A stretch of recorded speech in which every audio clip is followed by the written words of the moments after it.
Hi there. I'm Linda. My life took a pretty unexpected turn when I married Tom. He was a great guy, a widower with a sweet little girl named Sarah.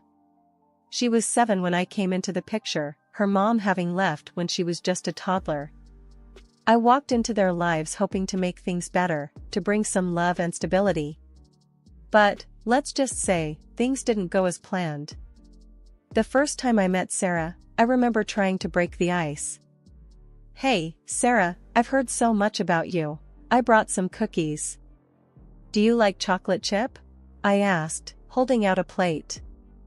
She just stared at the cookies, then at me, with this look of total indifference. "I guess," she finally muttered, taking one but avoiding eye contact. Tom smiled apologetically. "She's a bit shy around new people. Give it time, Linda." I wanted to be patient, to understand what she was going through. But it wasn't long before I noticed her coldness wasn't just shyness. Things got even more complicated when our son Danny was born. Sarah's behavior took a turn for the worse. She seemed to resent him, seeing him as a threat to her relationship with her dad. One evening, I found Danny crying in his room. "What's wrong, sweetheart?" I asked, concerned. "Sarah said I'm a mistake and that Daddy doesn't love me," he sobbed. My heart sank. I confronted Sarah about it. "Why would you say something like that to Danny? He's your little brother." "He's not my brother. You're not my mom," she snapped back, her eyes defiant. Tom tried to mediate things, but it was like walking on eggshells. "Sarah, Linda's just trying to be a good mom to both of you." Sarah would roll her eyes. "She's not my mom. Don't forget that." It was tough. Every attempt I made to bond with her was met with resistance or outright hostility. And it wasn't just within our 4 walls. Her grandparents, Tom's parents, were another story. I remember one Sunday dinner, Tom's mom pulled me aside. "Linda, you need to try harder with Sarah. She feels left out since Danny came along." I was frustrated. "I've been trying, but she won't let me in. It's like she's decided to hate me no matter what I do." Tom's dad chimed in. "She's just a child, Linda. You're the adult here. You should make more of an effort." It felt like a no-win situation. I was trying my best, but nothing seemed to work. Sarah had built a wall around herself, and I just couldn't find a way through. As she grew into her teens, Sarah's behavior only got more challenging. She would flout rules, talk back, and her attitude towards me became more hostile. I felt like I was failing her, failing our family. But I wasn't about to give up. I just hoped that someday, somehow, we'd find a way to come together as a real family. Sarah's teenage years were like navigating a minefield. Every conversation felt like a potential explosion. I remember one morning trying to talk to her about school. "Sarah, why weren't you in school yesterday?" I asked, trying to keep my voice calm. She just shrugged, pouring herself a bowl of cereal. "Didn't feel like going." "But your education is important," I persisted. "You can't just skip school whenever you want." Sarah rolled her eyes, a smirk playing on her lips. "What are you gonna do, ground me? You're not my mom." I felt a flash of frustration. "I'm not trying to replace your mom, Sarah. I just care about you." She scoffed, her voice dripping with sarcasm. "Yeah, right. You just want to make sure your perfect little family looks good." I was at a loss. How do you reach someone who's determined to keep you out? Tom, bless his heart, tried to bridge the gap between us. One evening, he sat down with Sarah, trying to have a heart-to-heart. "Sarah, Linda's just trying to help," he said gently. "She cares about you." Sarah's response was cold and bitter. "She's not my mom, Dad. Stop trying to make her into something she's not." Tom looked defeated, his usual optimism faltering. "I know she's not your mom, but she's part of our family now. We need to try to get along." Sarah just got up and left the room, her silence speaking volumes. Tom's parents were another hurdle. They seemed to believe that I could do no right by Sarah. During a family get-together, Tom's mom pulled me aside again. "Linda, you need to be more understanding of Sarah's feelings," she said, her tone implying I was being heartless. I felt my patience wearing thin. "I've tried, but she won't let me in. It's like she hates me." Tom's mom just shook her head. "She's a sensitive girl. You need to try harder." It was like talking to a brick wall. No matter what I said, it seemed to fall on deaf ears. They had made up their minds about me, and nothing I could say or do would change that. The tension in our house was palpable. Danny, who was just a little boy, often got caught in the crossfire of Sarah's outbursts. He didn't understand why his sister was so hostile. "Why does Sarah hate us, Mom?" Danny asked one night, his little face scrunched up in confusion. I hugged him close, trying to shield him from the harsh reality. "She doesn't hate us, Danny. She's just going through a tough time." But even I wasn't convinced by my own words. Sarah's behavior was more than just teenage rebellion. It felt personal, targeted. And I couldn't help but feel responsible, like I was the catalyst for all this discord. I lay awake many nights, wondering where we had gone wrong. Was there something I could have done differently? Some way I could have reached out to her that I hadn't thought of? The questions haunted me, but answers were nowhere to be found. The day I got the call from the local police station about Sarah, my stepdaughter, felt like a punch in the gut. I was in the middle of a meeting when my phone vibrated relentlessly. Excusing myself, I stepped out to answer what I assumed was another of Sarah's school-related issues. "Mrs. Johnson, this is Officer Martinez. We've detained your stepdaughter, Sarah. She's involved in a vandalism incident." The officer's voice was firm, almost disapproving. "Vandalism? Are you sure we're talking about the same Sarah?" I stammered, my mind racing. "Yes, ma'am. Sarah Johnson, 15 years old. We need you to come and pick her up." I felt a mix of anger and embarrassment. "I'll be right there," I replied, feeling the eyes of my colleagues on me as I hurried out. At the station, Sarah was slouched in a chair, her arms crossed, an air of defiance about her. She looked up as I approached, her expression one of annoyance rather than remorse. "Sarah, what in the world were you thinking?" I asked, trying to keep my voice even. She rolled her eyes, her voice dripping with sarcasm. "Oh, relax, Linda. It's not like I killed someone. We just sprayed some paint. No big deal." I was aghast. "Not a big deal?" "Sarah, this is illegal. You could be in serious trouble." Sarah snorted, standing up. "Well, I'm not.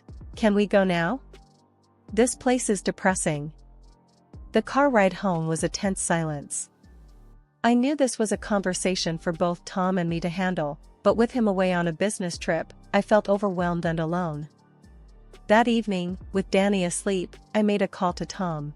"Tom, we have a serious problem with Sarah," I said, my voice shaky. "I know, Linda, the school has called me a few times already." "What's happened now?" Tom sounded tired. "She was detained by the police today, Tom. For vandalism," I explained, the severity of the situation hanging heavily in the air. There was a pause on the other end. "Jesus, Linda. I don't even know what to say." "We need to get her help, Tom. Therapy, counseling, something. She's out of control," I urged, feeling desperate. Tom sighed, the sound heavy and defeated. "Okay, I'll be back in 2 days. We'll sort this out." I hung up, feeling a small sense of relief, but mostly dread for what was to come. When Tom finally sat down with Sarah to discuss therapy, it was like igniting a fuse. "I'm not going to any shrink," Sarah spat, her eyes blazing. "You can't make me." Tom, trying to remain calm, countered, "It's not about making you, Sarah. It's about helping you." Sarah laughed, a harsh, mocking sound. "Help me? Please? You just want to dump me on someone else, because you can't deal with me." Tom's patience was wearing thin. That's not true, Sarah, and you know it. We're worried about you. She stood up abruptly, her chair scraping loudly against the floor. Save it, Dad. I'm not your little project. I'm out of here. And with that, she stormed out, the door slamming shut behind her. The next thing we knew, she was at her grandparents', refusing to come home or even talk to us. Tom and I were left in a state of shock and helplessness. Our family felt like it was falling apart at the seams, and at the center of it all was Sarah, a teenage girl we just couldn't seem to reach no matter how hard we tried. Things hit rock bottom the day Sarah decided she'd had enough of our rules and bolted to her grandparents. Tom and I were left in a state of shock and dismay, our family home feeling emptier than ever. Sitting in the living room, Tom kept glancing at his phone, the silence between us heavy and uncomfortable. I can't believe she'd just up and leave like that, he said, his voice a mix of frustration and disbelief. I exhaled deeply, feeling a storm of emotions brewing inside me. Tom, she's out of control. We can't just let her walk all over us. It's not right. Tom's expression was one of defeat. I know, Linda, I know. But what can we do? She's just not listening to us. Determined to get some answers, we decided to call Tom's parents. The conversation, however, quickly turned sour. Mom, this is Tom. We need to talk about Sarah, Tom began, trying to keep his voice level. His mom was quick to defend Sarah. Oh, Tom, she's just so distraught. She feels like Linda's pushing her away, trying to send her to a therapist like she's some sort of problem. I couldn't keep silent. That's not it at all. She's been getting into trouble, and we're worried about her. I snapped back, my patience wearing thin. Tom's dad jumped in, his voice bristling with irritation. Linda, you're just not understanding her. She's a delicate girl, and you've been too harsh. I felt my blood boil. Too harsh? She's been acting out, breaking laws. We're trying to do what's best for her. Well, she's staying here now. We'll handle it our way, Tom's mom retorted, her tone dismissive. Tom and I exchanged a look of frustration and helplessness. You're just going to let her skip school and hang out with God knows who? Tom challenged, his voice rising. She's just going through a phase.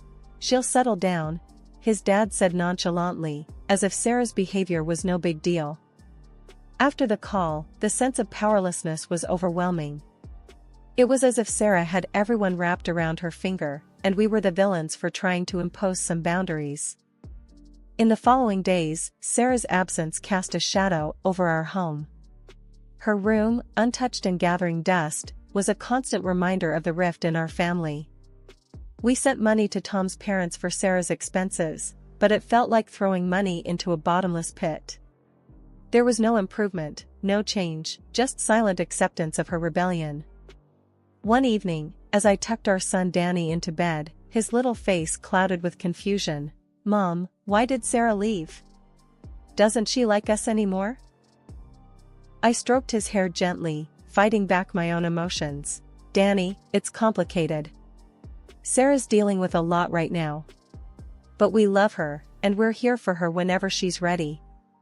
Walking out of Danny's room, the weight of our family's situation hit me full force. We were a family torn apart, not by distance, but by defiance and misunderstanding. And at the heart of it all was Sarah, a girl I had hoped to embrace as my daughter, now a stranger living under another roof.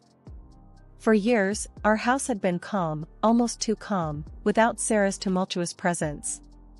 Then, out of the blue, she showed up at our doorstep, her announcement as unexpected as her visit.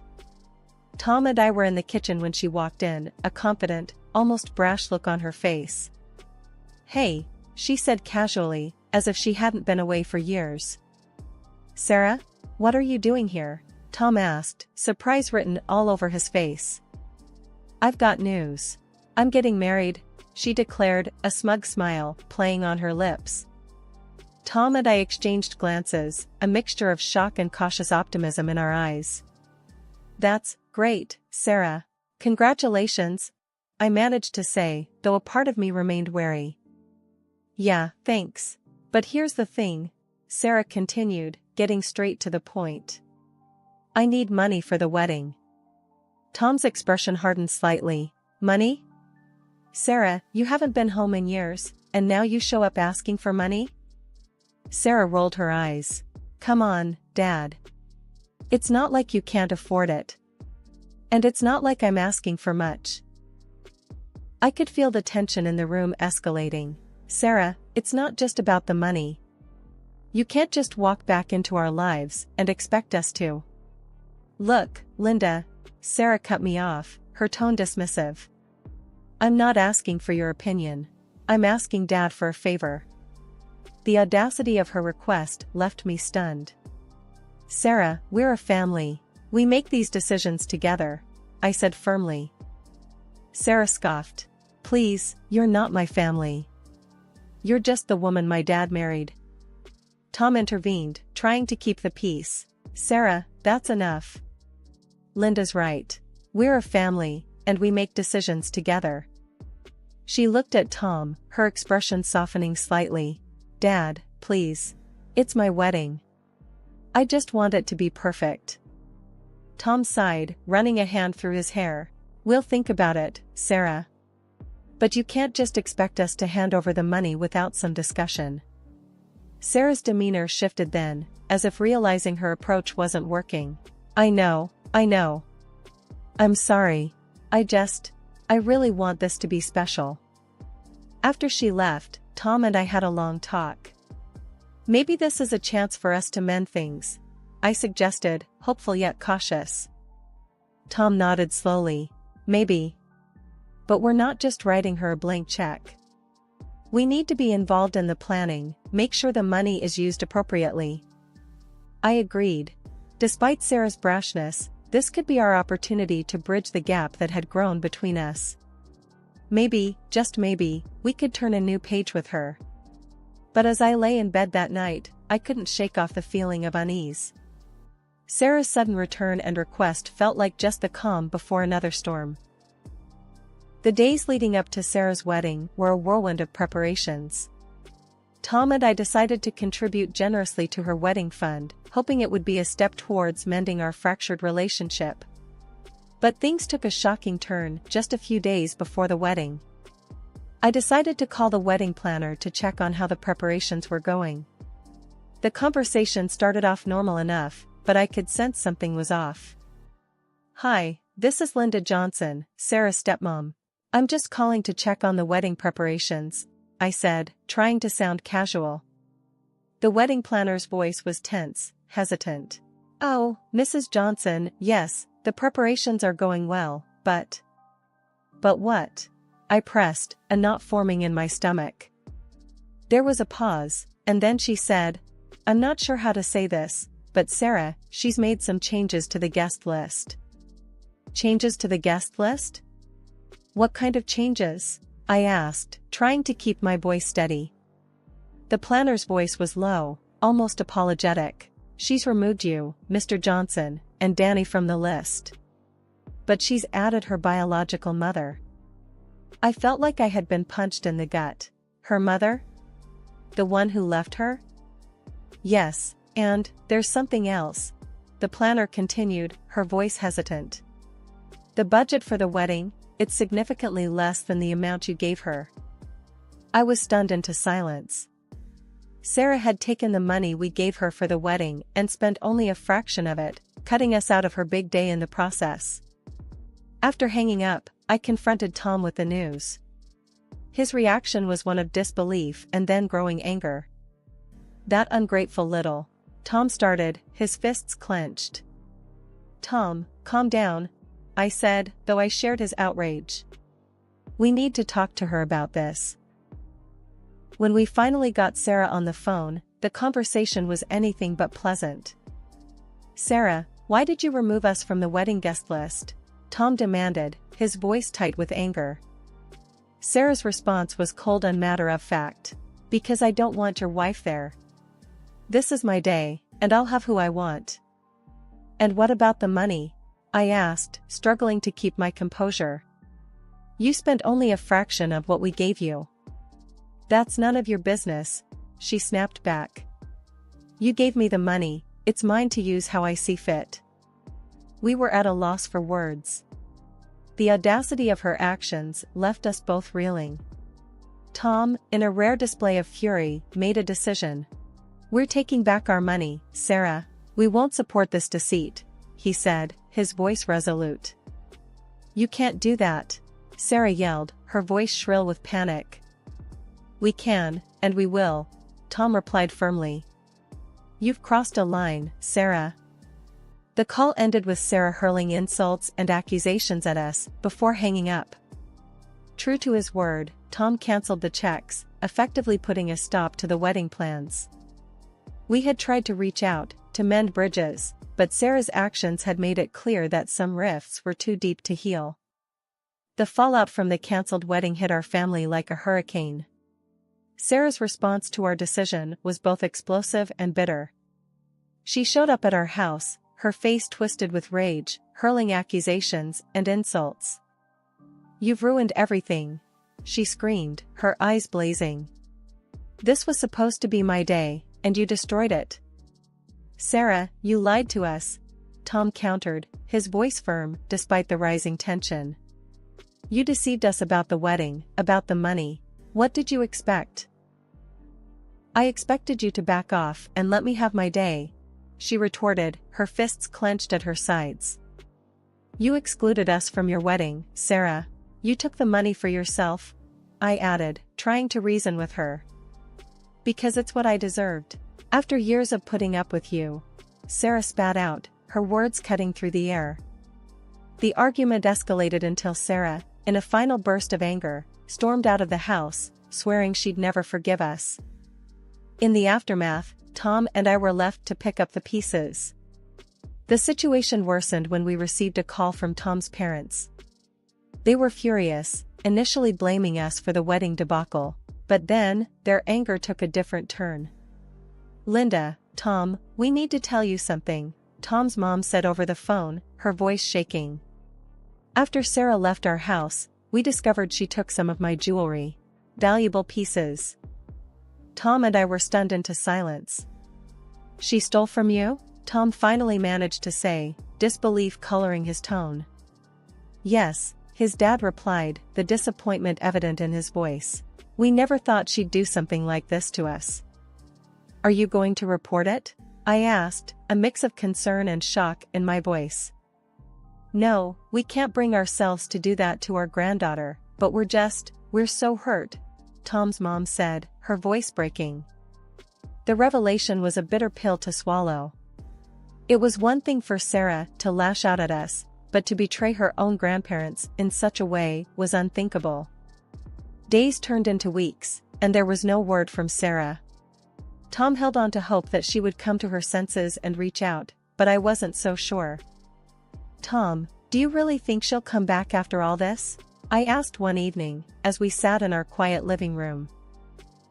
Tom looked out the window, a far-off look in his eyes. I don't know, Linda. I hope she does. I hope she realizes the mistake she's made and wants to make amends. I sighed, feeling a deep sense of uncertainty. I don't know if she ever will, Tom. The Sarah we knew seems to be long gone. Tom nodded, his expression somber. Maybe you're right. But she's still my daughter. I can't give up hope. As time passed, the silence from Sarah became a new norm. We heard nothing about her whereabouts or well-being. Tom's parents, too, were left in the dark, their feelings of betrayal mingling with worry for their granddaughter. In our home, life went on. Danny grew older, and we focused our energy on him, ensuring he felt loved and secure. But the shadow of Sarah's actions lingered, a reminder of the broken bridges and unhealed wounds in our family. I often found myself wondering about Sarah, about where she was and what she was doing. My feelings were a complex mix of anger, disappointment, and a faint glimmer of concern. Tom remained hopeful, but deep down, I doubted if Sarah would ever return to us, if she would ever seek the help she so desperately needed.